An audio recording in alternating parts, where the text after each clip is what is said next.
So many people think big breakthroughs are just these random eureka moments, but that's not how it works. Real innovation, it's a system. And here at Idea Mechanics, our lead innovation catalyst is going to show us exactly how TRIZ gives us a powerful roadmap to make innovation happen again and again. If you're ready to stop relying on luck and start mastering systematic discovery, hit that subscribe button to join the Idea Mechanics team. And don't forget to ring the notification bell so you're the first to see our next innovation breakdown. We want to build this culture with you. Drop a comment below and tell us which TRIZ principle or tech challenge we should tackle next.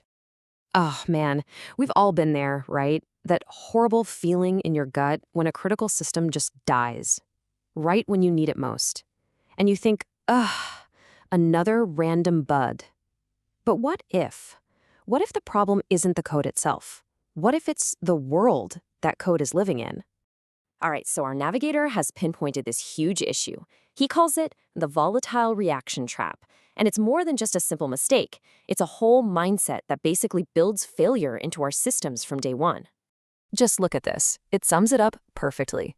On the one hand, you've got the old way, which is basically just trial and error. We throw a bunch of different apps together in the same space and, just hope for the best. But as our navigator is showing us right here, that is a disaster waiting to happen. One little slip up, and boom, the whole thing comes crashing down. The alternative? Well, that's where the magic is. Engineering control right from the very beginning. And that leads us to the big question that TRIZ Principle 39 forces us to ask. We're not just chasing down individual bugs anymore. We're rethinking the entire environment, creating what you might call a perfectly controlled, non-reactive digital atmosphere. This is a total game changer for how we build systems you can actually rely on. So, where do we find the answer? This is where it gets really interesting.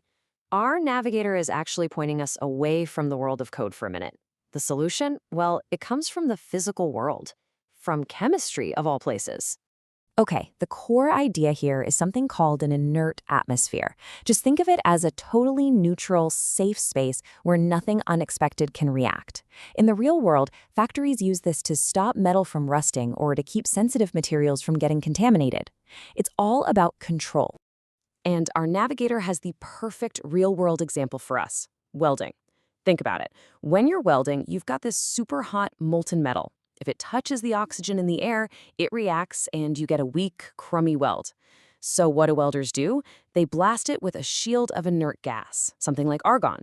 That gas creates a perfect little bubble, a controlled environment. It stops that unwanted reaction and guarantees a strong, high-quality weld. See the lesson here? Control the environment, and you control the outcome. Okay, awesome analogy. Now, let's take that idea and bring it back into the digital world.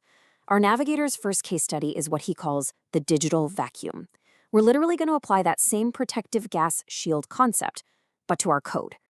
So here's the classic problem we're trying to solve. The old way of doing things was to just run a bunch of applications on the same server. They're all fighting for the same resources, right? So one app springs a memory leak, another one has a library conflict, and suddenly they're all at war with each other. They're reacting, causing these massive system-wide crashes, and opening up huge security risks.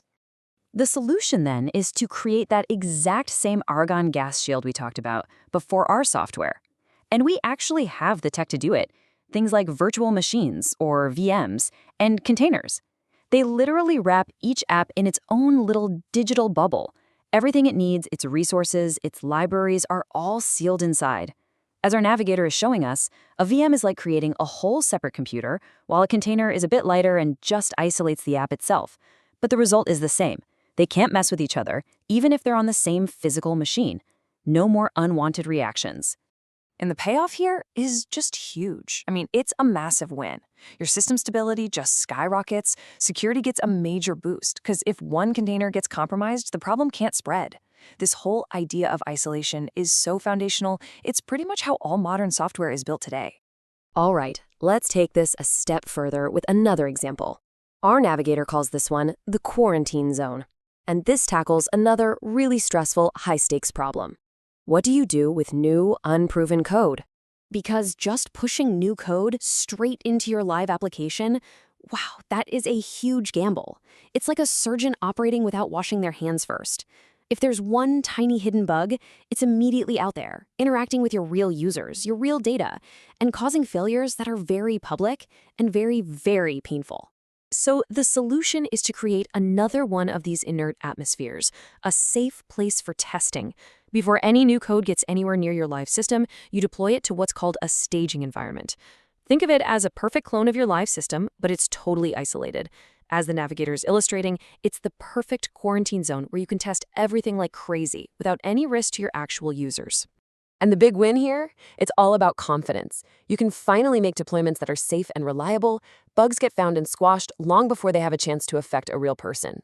This kind of systematic separation protects the whole business and makes sure that when you push an update, you're actually improving things, not breaking them. Okay, let's tie this all together now. What's the big lesson from TRIZ Principle 39? Really, it's about a massive shift in how you see the problem. And here it is, the key takeaway. True innovation isn't just about writing brilliant code.